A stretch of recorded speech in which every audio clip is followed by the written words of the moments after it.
America inspired the creation of the Hall of Presidents, a place to celebrate the optimism and goodwill he saw at the heart of the American story. Walt's vision was to honor the nation by honoring the American presidency.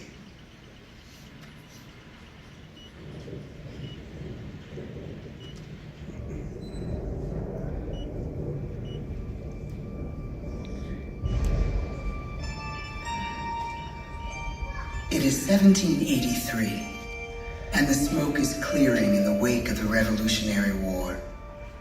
Over the course of 8 grinding years, General George Washington has led a force of shopkeepers, farmers, and Native American allies to victory over the greatest military power in the world.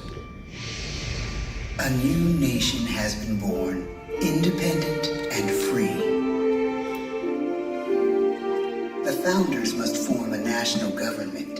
In 1787, through months of passionate debate, they create a written constitution. For the country's highest office, they imagine something new in the history of the world. A leader not born to power like a king or queen. A leader who has not seized power through conquest. A leader not separate from the people, but elected by the people. From among the people. We, the people. This is a new idea, an American idea. The idea of a president.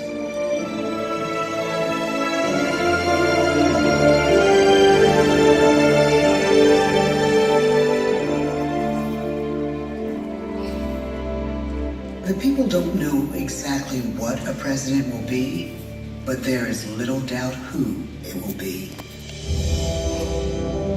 George Washington's stature and bearing have marked him as a leader.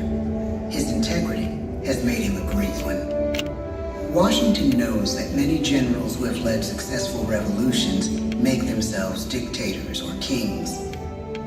Instead, he steps down from power and retires to his home, Mount Vernon. The world takes note, and George Washington becomes the symbol of American ideals.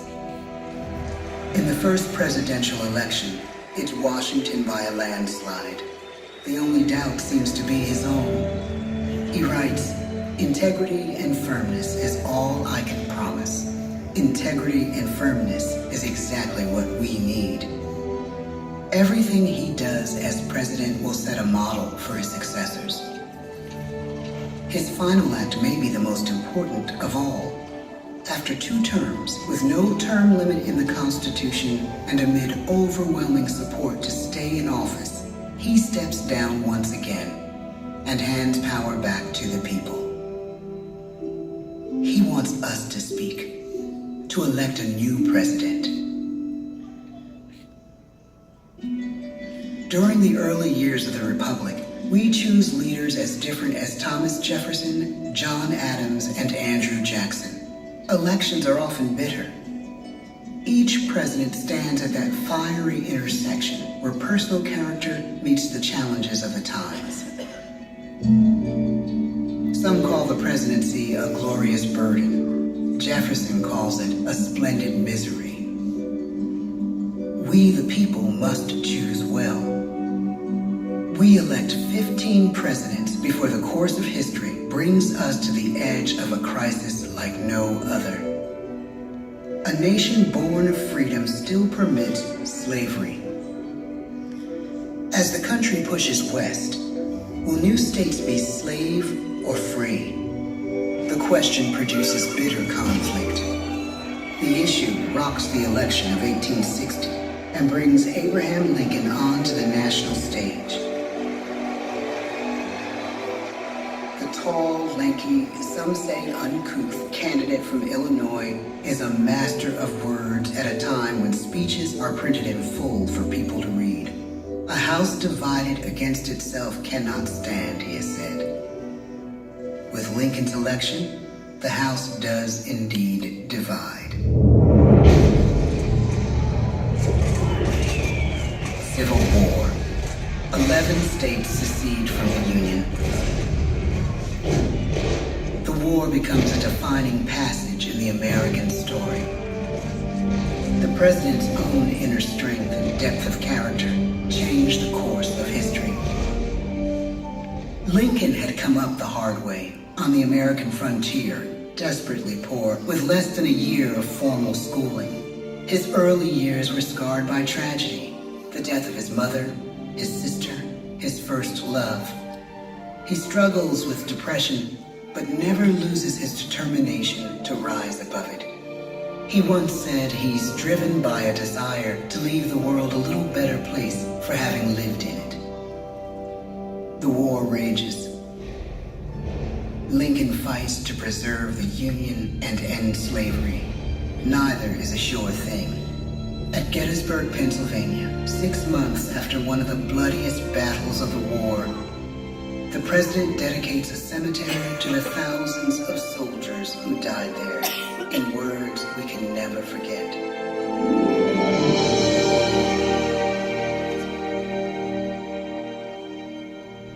"47 years ago, our fathers brought forth on this continent a new nation, conceived in liberty and dedicated to the proposition that all men are created equal. Now we are engaged in a great civil war, testing whether that nation or any nation, so conceived and so dedicated, can long endure. We are met on a great battlefield of that war. We have come to dedicate a portion of that field as a final resting place for those who here gave their lives, that that nation might live. It is altogether fitting and proper that we should do this. But in a larger sense, we cannot dedicate, we cannot consecrate, we cannot hallow this ground. The brave men, living and dead, who struggled here, have consecrated it far above our poor power to add or detract. The world will little note, nor long remember what we say here, but it can never forget what they did here. It is for us, the living, rather, to be dedicated here to the unfinished work, which they who fought here have thus far so nobly advanced. It is rather for us to be here dedicated to the great task remaining before us, that from these honored dead, we take increased devotion to that cause for which they gave the last full measure of devotion. That we here highly resolve that these dead shall not have died in vain, that this nation, under God, shall have a new birth of freedom, and the government of the people, by the people, for the people, shall not perish from the earth. The blood of over 500,000 Americans is spilled in the Civil War. President Lincoln's enduring hope is to give true meaning to the sacrifices of so many, to lead us to that new birth of freedom. With the end of the war and the end of slavery, a new birth truly begins. As we roll toward the 20th century, settlers roll west on wagon wheels and railroads connect the nation coast to coast. Millions of immigrants pour in from Europe and Asia. Population doubles. Our economy triples. Our standing among nations rises. We need presidents who can lead both at home and abroad. At the same time, a young Theodore Roosevelt is retreating from New York politics and personal tragedy. The death of his wife and his mother on the same day in the same house. In the Badlands of North Dakota, he rethinks his life and the life of his country. He returns stronger in body and spirit. His renewed energy is just what his country needs.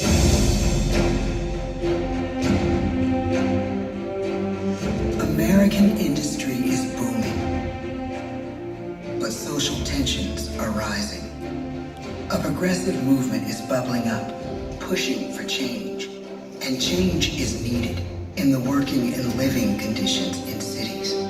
The gap widens between rich and poor. The demand for change grows stronger. Teddy Roosevelt is a knight on a crusade. He speaks with force and vitality in clear terms that make colorful headlines at a time when mass-market newspapers have become the new media. To define his foreign policy, he borrows a phrase from an African proverb: speak softly and carry a big stick. But his greatest accomplishments are made at home. He breaks up giant monopolies, protects workers' rights, and calls for a square deal for all Americans, rich and poor, capitalist and wage earner. And a square deal for every man and every woman in the United States. He calls on America to be as great as the natural grandeur of its lands.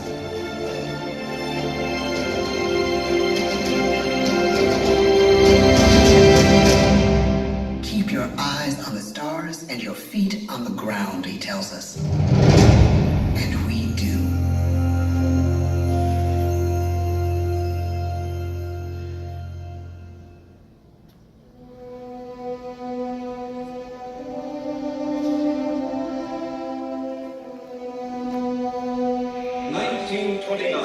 The bottom fell out of the market. 12 million unemployed. The bread line and the super. The results, the 1932 election now appear. When we elect our 32nd president, it is the worst of times. The course of history and the course of one president's life again shape a turning point in our national destiny. Franklin D. Roosevelt, paralyzed by polio, knows how to restore the faith of a people paralyzed by the Great Depression. I believe in practical explanation and in practical policy. He has found the inner strength his countrymen now need. He speaks to us like a friend, a neighbor. His optimism is contagious, his voice perfect for the latest breakthrough medium, radio. He calls us to believe we have nothing to fear but fear itself. And we do believe. Tonight's attacks on England are perhaps the most widespread of the war in the course of the day. But an even greater challenge dominates his final years in office. The Second World War.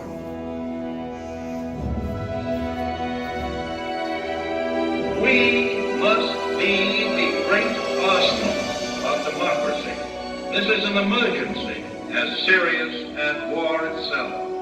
We stun the world with our production. When bombs fall on U.S. troops in Pearl Harbor, he calls us to fight on the war front and sacrifice on the home front.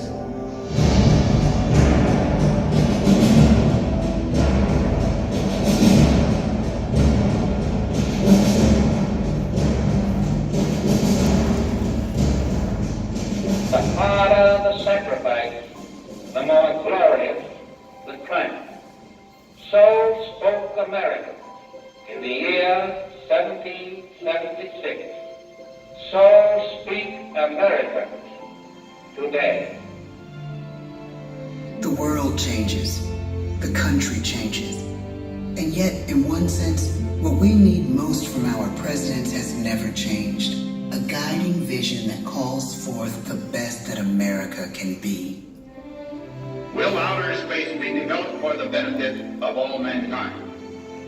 Or will it become another focus for the arms race? The choice is urgent, and it is ours to make. Ask not what your country can do for you. Ask what you can do for your country.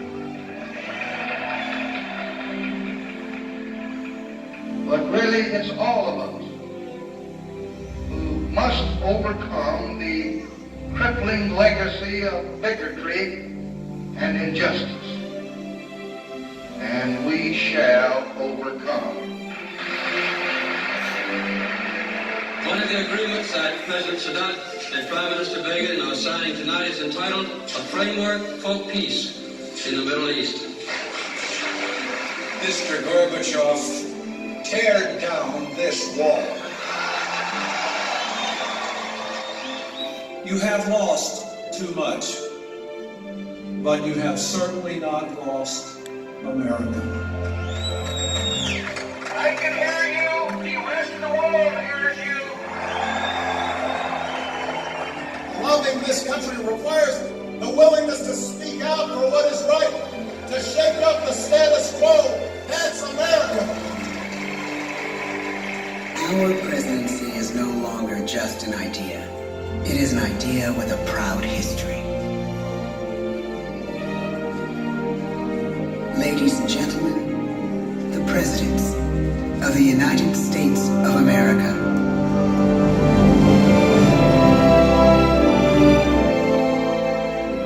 George Washington, John Adams, Thomas Jefferson, James Madison, James Monroe, John Quincy Adams, Andrew Jackson, Martin Van Buren, William Henry Harrison, John Tyler, James K. Polk, Zachary Taylor, Millard Fillmore, Franklin Pierce, James Buchanan, Abraham Lincoln, Andrew Johnson, Ulysses S. Grant, Rutherford B. Hayes, James A. Garfield, Chester A. Arthur, Grover Cleveland, Benjamin Harrison, William McKinley, Theodore Roosevelt, William Howard Taft, Woodrow Wilson, Warren G. Harding, Calvin Coolidge, Herbert Hoover, Franklin D. Roosevelt, Harry S. Truman, Dwight D. Eisenhower, John F. Kennedy, Lyndon B. Johnson, Richard M. Nixon, Gerald R. Ford, Jimmy Carter, Ronald Reagan, George Bush, Bill Clinton, George W. Bush, Barack Obama.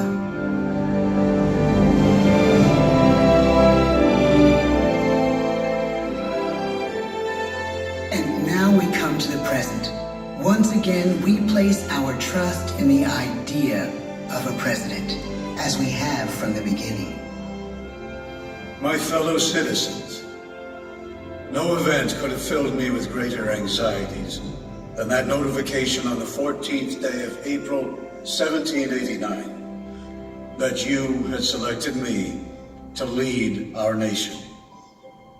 But it was with the confidence of my fellow citizens that I took an oath. 35 simple words that have been repeated by every American president throughout history.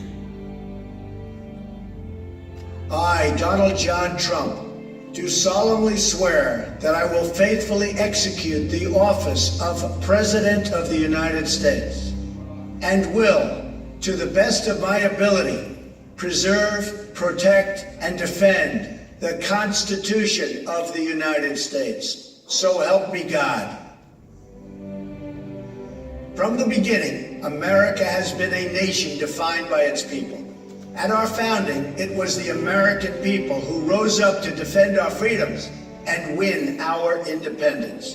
It is why our founders began our great Constitution with 3 very simple words: we the people.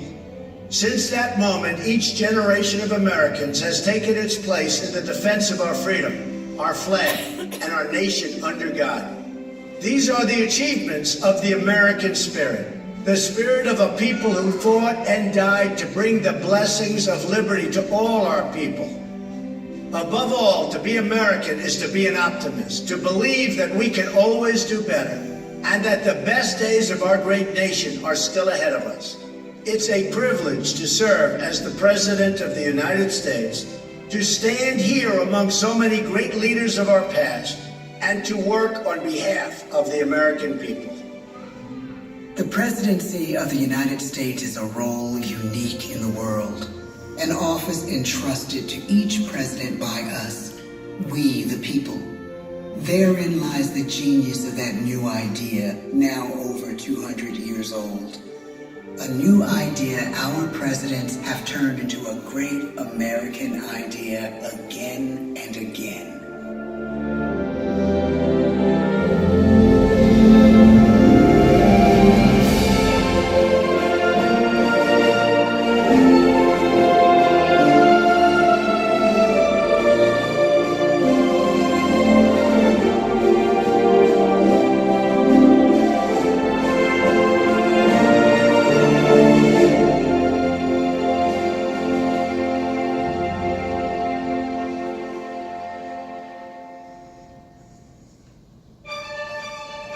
And this concludes our presentation. Please gather your belongings and exit the open doors to your right-hand side.